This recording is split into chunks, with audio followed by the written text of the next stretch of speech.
పాలన ఎమర్జెన్సీ రోజులను తలపిస్తోందని బీఆర్ఎస్ నేత కేటీఆర్ అన్నారు.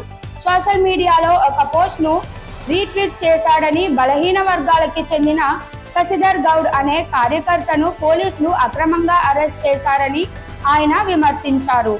ఆనాడు 50 ఏళ్ల కింద విధించిన ఎమర్జెన్సీని మళ్ళీ తలపించే విధంగా ఇందిరమ్మ రాజ్యం అంటేనే భయమయ్యేటట్టు ఇలా మళ్ళొక్కసారి పేదల మీద, గిరిజనుల మీద, దళితుల మీద దాడులు చేస్తూ చివరికి సోషల్ మీడియాలో ఒక పోస్ట్ పెడితే, రీట్వీట్ పెడితే నల్లబాలు అనే ఒక బలహీన వర్గాల తమ్ముడు శశిధర్ గౌడ్, ఆ పిల్లగాని పేరు, ఆయన తీసుకుపోయి ఇలా జైల్లో పెట్టిండు. అందుకే ఇందిరమ్మ రాజ్యం అంటే ఏందో ప్రజలకు అర్థమైంది, ఆనాటి రోజులు అంటే ఏందో అర్థమైంది, మార్పు అంటే ఏందో అర్థమైంది, అన్ని విషయాలు అర్థమైనాయి. కాబట్టే కర్రుగాల్చి వాత పెట్టడానికి రేవంత్ రెడ్డి గారికి రాష్ట్ర ప్రజలు సిద్ధంగా ఉన్నారు.